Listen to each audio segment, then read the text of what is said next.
저는 오늘 부활주의를 맞이하여서 부활의 생명을 믿고 기뻐하라라는 제목으로 하나님의 말씀을 선포하고자 합니다. 그래서 하나님의 말씀이 선포될 때 주님의 크신 은혜를 받으시기를 예수님의 이름으로 간절히 기도드립니다. 첫째로 하나님께서 본문을 통하여 우리에게 주시는 메시지는 우리는 예수님께서 부활하신 사건을 의심하지 말고 믿어야 된다는 메시지를 우리에게 주시고 계십니다.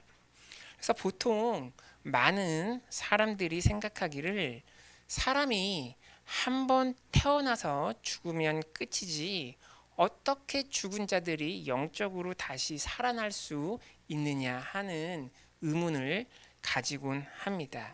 그래서 오늘 본문을 보면 알 수 있듯이 약 2000년 전 그 당시에도 예수님의 부활을 신실히 믿지 못하는 사람들이 많았던 것 같습니다. 그래서 사도 바울은 죽은 자의 부활이 없다는 사람들을 향하여서 이렇게 선포합니다. 다음 구절 한번 다 같이 읽어보시겠습니다. 시작. 그리스도께서 죽은 자 가운데서 다시 살아나셨다 전파되었거늘 너희 중에서 어떤 사람들은 어찌하여 죽은 자 가운데서 부활이 없다 하느냐. 이렇게 말씀하고 있습니다.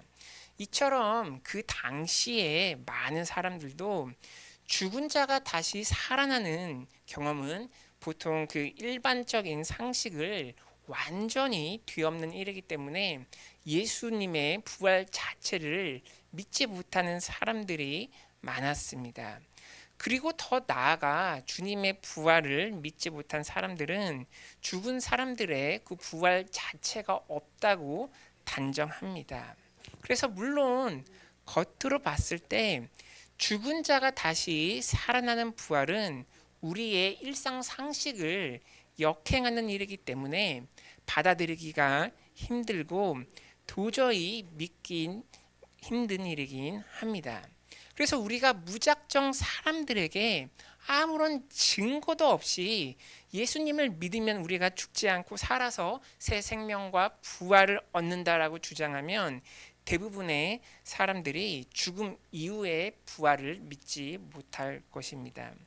예수님께서도 공생의 사역을 하실 때 죽음 이후가 끝이 아니고 부활이 반드시 있음을 말씀하셨습니다. 그런데 인간의 무지와 아집을 알고 계셨던 주님께서는 우리로 하여금 죽음 이후에 부활을 확실히 믿도록 하기 위해서 확실한 증거를 주셨습니다. 주님께서는 인류에게 부활을 믿을 증거를 직접 보여주시기 위하여서 하늘 보좌를 잠시 버리시고 이 땅에 성육신 하셨습니다. 그리고 주님께서는 십자가에서 돌아가셨습니다. 그런데 주님께서는 우리에게 죽은 자가 다시 생명을 얻을 수 있는 부활의 확실한 증거를 보여주시기 위해서 3일 만에 죽음과 사망을 이기시고 다시 살아나셔서 부활하셨습니다. 즉 예수님께서는 영적으로 무지한 우리로 하여금 죽은 자가 다시 살아날 수 있는 그 부활을 확실히 믿게 하기 위해서 이 땅에 오셨고 자신이 십자가에서 직접 죽으시고 부활하신 것입니다. 그래서 주님께서는 자신이 직접 죽음을 이기고 부활함을 인류에게 보여주어서 죽음 이후에 영적인 세계에 부활이 있는 것이 진짜임을 우리에게 보여주시는 것입니다. 그래서 본문 말씀은 이렇게 말씀하고 있습니다. 한번 다 같이 읽어보시겠습니다. 시작. 만일 죽은 자의 부활이 없으면 그리스도도 다시 살아나지 못하셨으리라. 이렇게 말씀하고 있습니다. 그래서 죽은 자의 부활이 없으면 주님께서 다시 살아나지 못하셨습니다. 즉 주님께서는 자신이 다시 살아나셨음을 확실한 증거로 보이셨기 때문에 죽은 자들의 부활이 있는 것입니다. 그래서 주님께서는 협소한 관점을 가진 인간들로 하여금 죽음 이후에 부활이 있음을 확실히 믿도록 하기 위해서 자신이 직접 죽음을 이기시고 부활하여 살아나신 것을 확실한 증거로 보여주시는 것입니다. 그리고 예수님께서 부활하신 사건은 역사적으로도 실제로 일어난 사건이고 고대 문헌을 보면 로마 제국도 인정한 사실입니다. 그러므로 예수님의 부활 사건은 거짓이 아니고 죽음 이후에 죽은 자가 다시 살아날 수 있음을 우리에게 보이시는 하나님의 확실한 증거이자 하나님의 사랑입니다. 사랑하는 여러분, 우리를 사랑하시는 주님께서 우리로 하여금 부활을 믿고 구원을 얻게 하기 위해서 주님께서 직접 보여주신 예수님의 부활 사건을 우리가 의심하지 말고 확실히 믿어야 합니다. 그래서 예수님의 부활 사건을 확실히 믿으시기 바랍니다. 그런데 예수님께서는 우리로 하여금 죽음 이후에 부활을 믿게 하기 위해서 보여주신 그 부활의 증거는 자신의 직접적인 부활 말고도 또 다른 사건이 있습니다. 그래서 예수님께서는 공생의 사역을 하시면서도 죽은 자가 다시 살아날 수 있는 부활을 많은 사람에게 믿도록 하기 위해서 실제로 죽었던 사람을 다시 살리셨습니다. 누구입니까? 바로 성경에 등장하는 나사로입니다. 그래서 죽었다가 다시 살아난 나사로의 이야기는 다음과 같습니다. 그래서 나사로는 어느 날 갑자기 열병에 걸려 침상에 들어 눕게 됩니다. 이때 나사로의 여동생인 마리아가 사람을 주님께로 보내어서 자신의 오라버니가 병들었으니 주님께서 빨리 오셔서 고쳐달라고 긴급히 도움을 요청합니다. 그러나 주님께서는 이 소식을 듣고 나사로의 집으로 바로 오시지 않았고 이틀 뒤에 나사로의 집으로 출발하십니다. 그런데 주님께서 출발하실 때 나사로가 이미 죽었음을 영적인 은사, 지식의 은사로 아셨습니다. 그럼에도 불구하고 주님께서는 제자들과 함께 나사로의 집으로 가십니다. 그래서 주님께서 나사로의 집에 도착했을 때 나사로의 여동생들이 주님께 말하기를 어떻게 말했습니까? 이미 나사로가 죽어서 돌무덤에 장사되었으니 이제 주님이 오셔도 아무 소용이 없습니다 라고 주님께 하소연합니다. 이때 주님께서는 죽어서 냄새나는 나사로를 살리시기로 작정하시며 다음과 같이 말씀하십니다. 예수께서 이르시되 내 오라버니가 다시 살아나리라. 마르다가 이르되 마지막 날 부활의 때는 다시 살아날 줄을 내가 아나이다. 예수께서 이르시되 나는 부활이요 생명이니 나를 믿는 자는 죽어도 살겠고 무릇 살아서 나를 믿는 자는 영원히 죽지 아니하리니 이것을 내가 믿느냐라고 주님께서 말씀하십니다. 그래서 예수님께서는 많은 사람들에게 자신을 믿으면 죽음이 멸망이 아니라 죽음 이후에 영생이 있음을 보이기 위하여서 주님이 직접 부활하시기 이전에 그 예고편으로 죽었던 나사로를 다시 살리시기로 작정하신 것입니다. 그래서 위 말씀처럼 주님께서는 자신을 가리켜 말씀하기를 나는 부활이요 생명이요라고 말씀하신 것입니다. 그래서 주님께서는 이 말씀이 거짓이 아니고 실제임을 보이시기 위하여 나사로가 있는 무덤에 직접 가셔서 하나님 아버지께 기도를 하십니다. 그리고 나서 주님께서는 죽은 나사로가 묻혀 있는 무덤을 향하여 나사로야 일어나 나오너라 라고 크게 선포하십니다. 그러자 어떠한 기적이 일어납니까? 한번 다 같이 읽어보시겠습니다. 시작. 죽은 자가 수족을 배로 수건에 쌓였더라. 예수께서 이르시되 풀어놓아 다니게 하라 하시니라. 마리아에게 와서 예수께서 하신 일을 본 많은 유대인이 그를 믿었으나 그 중에 어떤 자는 바리새인에게 가서 예수께서 하신 일을 알리니라. 이렇게 말씀하고 있습니다. 그래서 예수님이 말씀하시자 죽어서 무덤에 묻혀있던 나사로에게 하나님의 영, 생명, 성령이 들어가서 나사로가 기적적으로 다시 살아나 무덤 속에서 나옵니다. 그래서 나사로에게 부활의 기적이 일어난 것입니다. 즉 예수님께서 나사로를 살리신 사건은 자신의 부활 이전에 죽은 자가 다시 살아나는 부활이 거짓이 아님을 나사로를 통하여서 미리 예고편으로 살짝 보여주신 것입니다. 그러므로 우리는 예수님이 보여주시는 부활의 증거들을 의심치 말고 믿어야 합니다. 그런데 영적으로 무지한 사람들은 이 똑같은 사건을 직접 목격하고도 서로 다른 반응을 합니다. 본문에 나와 있는 것처럼 나사로를 살리신 주님을 신실히 믿고 또 자신도 부활에 참여하여 새 생명을 얻으려는 사람이 있는가 하면은 또 이와 반대로 이 사건을 신실하게 믿지 않고 바리새인들에게 거짓으로 모함하여서 주님을 위험에 빠뜨리려는 사람들이 있었습니다. 그래서 우리는 후자가 아닌 전자가 되어야 합니다. 즉 주님께서 보여주시는 부활의 증거들을 확실히 신실하게 믿어서 주님의 부활에 참여하는 자가 되어야 합니다. 그래서 주님께서 보여주신 부활의 증거를 의심하지 마시고 믿으시어 영생을 얻으신 여러분이 되시기를 기도드립니다. 그런데 지금도 많은 사람들이 부활에 대해서 의심을 하고 신실히 믿지를 않는데, 우리가 그 무에서 유를 창조하신 창조의 하나님을 믿는다면 부활의 하나님을 믿는다는 것은 당연한 것이 아닙니까? 우리 생명의 하나님께서는 무에서 유를 창조하시고 또 무질서에서 질서를 창조하시고 아무것도 없는 것에서 생명을 불어넣으신 창조의 하나님이십니다. 즉 주님께서 아무것도 없는 공허한 세계에서 여러 가지 생명들을 창조하셨다면 죽었던 것을 다시 살리실 수 있는 것은 당연한 것입니다. 그래서 엄밀하게 말하면 창조보다 부활이 더 쉬운 일입니다. 사랑하는 여러분, 부활은 거짓이 아닙니다. 죽은 자를 살리는 부활은 생명의 근원이신 하나님께서 행할 수 있는 당연한 일입니다.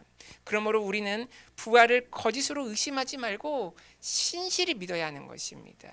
사도 바울도 부활이 거짓이 아님을 다음과 같이 말하고 있습니다. 그래서 본문 구절 한번 다 같이 읽어보시겠습니다. 시작. 그리스도께서 만일 다시 살아나지 못하셨으면 우리가 하나님의 거짓 증인으로 발견되리니 하나님이 그리스도를 다시 살리셨다고 증언하였음이라. 만일 죽은 자가 다시 살아나는 일이 없으면 하나님이 그리스도를 다시 살리지 하셨으니라. 예, 아멘. 이렇게 말하고 있습니다. 그래서 사도 바울이 만약 예수님께서 부활하지 않으셨다면 자신이 거짓 증인이라고 말하고 있습니다. 이는 예수님께서 확실히 부활했기 때문에 자신이 참된 증인이라는 말입니다. 사도 바울이 누굽니까? 사도 바울은 맨 처음에는 자신도 예수님의 부활을 믿지 않았고 예수님을 핍박했던 자였습니다. 그런데 사도 바울이 다메섹 도상에서 살아있는 예수님을 만난 이후에 그 후에 사도 바울은 여러 가지 영적인 체험을 했던 사람입니다. 심지어 사도 바울은 셋째 하늘에 있는 천국도 잠시 구경하고 온 사람입니다. 그리고 사도 바울은 주님을 위하여 자신의 목숨을 버리고 순교까지 했던 사람입니다. 이런 사도 바울이 거짓말을 했을 리가 전혀 없습니다. 그런데 왜 사도 바울이 자신의 목숨을 버리면서까지 주님을 증거했겠습니까? 왜냐하면 예수님의 그 존재와 예수님의 부활이 거짓이 아니고 진짜이기 때문입니다. 그리고 사도 바울이 오늘 본문에서 강력히 다시 말하길, 만일 죽은 자가 다시 살아나는 일이 없으면 하나님께서 그리스도를 다시 살리시지 않으셨다라고 말씀하고 있습니다. 즉 사도 바울은 하나님께서 십자가에서 죽으신 그리스도를 다시 살리셨기 때문에 죽은 자가 다시 살아나는 부활이 반드시 있다고 말씀하고 있습니다. 사랑하는 여러분, 영적으로 우리가 무지하여서 부활을 신실히 믿지 못하는 우리를 위하여서 주님께서는 하늘 보좌를 버리시고 이 땅에 오셨습니다. 그리고 주님께서는 십자가에서 죽으시고 3일 만에 다시 살아나시어 부활을 직접 보여주셨습니다.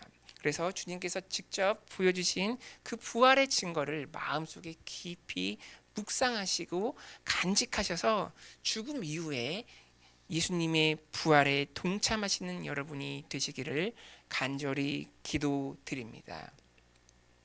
둘째로 하나님께서 우리에게 주시는 메시지는 예수님의 부활은 우리를 살리는 기쁜 소식임을 우리에게 메시지를 주고 계십니다.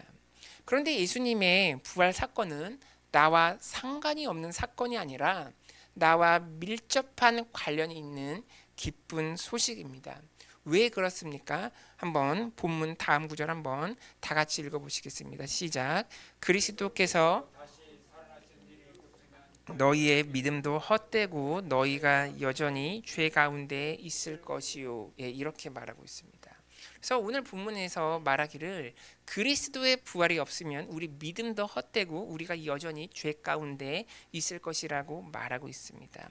이 말씀이 무엇입니까? 즉 예수 그리스도의 부활이 있기 때문에 우리의 믿음이 헛되지 않게 되고 우리의 죄 문제가 다 해결받을 수 있는 길이 열리게 된 것입니다. 왜냐하면 성경은 말하길 죄의 싹은 사망이라고 말씀하고 있는데 십자가에서 우리의 죄를 대신하여 죽으신 주님께서 만약 부활하지 않으시고 계속 사망 안에 갇혀 있으면 우리의 죄가 사함받을 수가 없습니다. 죄의 싹인 그 사망을 생명의 부활로 이겨야지 죄의 권세를 무력화시키고 죄와 사망의 문제가 해결되는 것입니다. 이처럼 예수님의 부활로 인하여서 우리가 예수님을 믿으면 우리의 죄가 다 청산되고 사망을 이기고 생명을 얻을 수 있는 길을 우리가 걸어갈 수가 있는 것입니다. 이것이 얼마나 큰 축복입니까? 또 이뿐입니까? 아닙니다. 또 예수님의 부활 사건은 우리의 병과 우리의 연약함을 치료와 강함으로 바꿀 수 있는 기쁜 소식입니다. 그래서 고린도전서 15장 후반절에 보면 예수님의 부활에 대해서 이렇게 말하고 있습니다. 예, 한번 다 같이 읽어보겠습니다. 시작. 육된 것으로 심고 영광스러운 것으로 다시 살아나며 약한 것으로 심고 강한 것으로 다시 살아나며 예, 이렇게 말씀하고 있습니다. 그래서 성경은 말하길 예수님의 부활로 인하여서 우리의 육된 것이 영광스러운 것으로 다시 살아난다고 말하고 있습니다. 또 예수님의 부활로 인하여서 우리의 연약한 것이 강한 것으로 다시 살아날 수 있다고 말합니다. 그래서 이 말씀은 내세뿐만 아니라 현세에서도 적용될 수 있는 말씀입니다. 여기서 우리의 약한 것은 우리의 질병과 연약함을 상징하고 있습니다. 즉 예수님께서 죽음을 이기시고 십자가에서 부활하셨기 때문에 부활의 능력이 우리의 영과 우리의 육체 가운데 임하면 우리의 병과 우리의 약한 것이 고침받고 강한 것으로 다시 살아나게 되는 기적의 역사가 일어나는 것입니다. 혹시 여기에 병원에 가도 잘 낫지 않는 그 육체의 병으로 고통받는 분이 계십니까? 그렇다면 예수 그리스도의 부활의 능력이 나의 영혼과 육체 가운데로 흘러가시기를 간절히 기도하시기를 바랍니다. 그래서 우리가 부활의 능력을 굳건히 믿고 붙잡을 때 우리의 병이 고침받고 예수 그리스도의 치유의 역사를 우리가 경험하게 될 것입니다. 또 회복의 역사를 우리가 경험하게 될 것입니다. 이처럼 부활의 능력은 우리에게 죄 용서함과 치유와 회복을 우리에게 선물로 줍니다. 또 이뿐입니까? 아닙니다. 한번 본문 다음 구절 한번 다 같이 읽어보시겠습니다. 시작. 만일 그리스도 안에서 우리가 바라는 것이 다만 이 세상의 삶뿐이면 모든 사람 가운데 우리가 더욱 불쌍한 자이니라. 그러나 이제 그리스도께서 죽은 자 가운데서 다시 살아나사 잠자는 자들의 첫 열매가 되셨도다. 이렇게 말씀하고 있습니다. 바로 예수 그리스도의 부활의 능력은 이 세상뿐만 아니라 저 세상, 즉 천국에서의 영광스러운 또 다른 삶을 우리에게 그 소망하게 합니다. 그래서 오늘 본문 구절은 하나님의 형상으로 창조된 사람이 단지 이 세상에서 짧은 유한한 인생만을 살게 된다면 예수님을 믿는 자가 너무나 불쌍한 존재라고 말하고 있습니다. 즉 예수 그리스도의 부활로 인하여서 주님을 믿는 자가 영생을 얻어 죽지 않고 다시 살아나게 되고 하나님 나라에서 영원한 기쁜 삶이 예비되어 있기 때문에 예수님을 믿는 자는 이제 불쌍한 자가 아니라 존귀한 자가 되는 것입니다. 왜냐하면 예수님께서 부활하심으로 잠자는 자들의 첫 열매가 되셨기 때문입니다. 영적으로 보면 첫 열매는 매우 중요합니다. 인류의 조상 아담과 하와가 하나님께 불순종하여서 선악을 알게 하는 죄의 첫 열매를 따먹었기 때문에 죽게 되었습니다. 더 나아가 인류의 후손들은 잘못된 그 첫 열매의 영향으로 인하여서 영혼이 죽게 되었고 육체가 죽게 되었고 또 환경이 저주를 받는 삼중 저주를 받게 되었습니다. 즉 아담의 저주가 유전되어서 나의 저주가 된 것입니다. 그러나 두 번째 아담이신 예수님께서는 우리의 죄를 십자가에서 대신 짊어지시고 죽으시고 다시 부활하셔서 부활과 생명의 첫 열매가 되셨습니다. 즉 우리가 예수님을 믿고 예수님의 부활의 첫 열매에 우리가 연합하면 예수님의 부활이 나의 부활이 되고 예수님의 생명이 나의 생명이 되게 됩니다. 예수님께서는 자신의 부활로 인하여서 생명의 첫 열매를 우리에게 주시는 것입니다. 그러므로 우리가 예수님의 부활의 첫 열매에 연합하게 되면 우리의 영혼이 살게 되고 우리의 병이 고침받게 되고 우리의 환경이 잘 되게 되는 것입니다. 그래서 예수님의 부활로 인하여서 삼중 저주가 변하여서 삼중 축복이 임하게 되는 것입니다. 사랑하는 여러분, 예수님의 부활에 연합하시기 바랍니다. 예수님의 부활은 우리의 영혼에 생명을 주어서 우리의 영혼을 잘 되게 하고 우리의 범사를 강건하게 합니다. 그래서 오늘 본문 마지막 구절은 이렇게 말씀하고 있습니다. 한번 다 같이 읽어보시겠습니다. 시작. 아담 안에서 모든 사람이 삶을 얻으리라. 아멘. 그래서 본문 말씀처럼 인류의 조상인 아담과 하와의 범죄로 인하여서 모든 사람이 죽었지만 이제는 하나님의 아들이신 예수 그리스도의 부활로 인하여서 모든 사람이 예수님을 믿는 모든 사람이 새 생명을 얻게 됩니다. 그리고 존귀하고 영광스러운 삶을 얻게 됩니다. 사랑하는 여러분, 영광스러운 부활절을 맞이하여서 예수 그리스도를 구세주로 마음속에 확실히 믿으시고 예수 그리스도의 부활에 연합하시기를 간절히 기도드립니다. 그래서 새 생명을 얻으시고 복된 자가 되시기를 예수님의 이름으로 간절히 기도드립니다. 말씀을 맺겠습니다. 예수님의 첫째로 우리는 예수님께서 부활하신 사건을 의심하지 말고 믿어야 합니다. 많은 사람들이 예수님의 부활을 믿지 않고 육체적인 소멸을 맞이하는 순간 모든 것이 끝이라고 생각합니다. 그러나 주님께서는 말씀하시기를 나는 부활이요 생명이요 나를 믿는 자는 영원히 살게 된다고 말씀하셨습니다. 주님께서는 영적으로 무지한 우리로 하여금 죽음 이후에 부활을 믿게 하기 위해서 자신이 직접 십자가에서 죽으시고 3일 만에 부활하셨습니다. 또 주님께서는 공생의 사역을 하시면서 우리로 하여금 부활을 확실히 믿게 하기 위해서 죽은 나사로를 살리셨습니다. 우리는 주님께서 보여주신 부활의 증거를 확실히 믿고 주님의 부활에 참여해야 합니다. 오늘 본문도 말씀하길 주님께서 다시 살아나셨기 때문에 죽은 자의 부활이 있다고 확실히 말씀하고 있습니다. 그래서 하나님의 말씀을 의심하지 마시고 확실히 믿으시어 죽음 이후에 새 생명을 얻으시는 여러분이 되시기를 간절히 기도드립니다. 둘째로 예수님의 부활은 우리를 살리는 기쁜 소식입니다.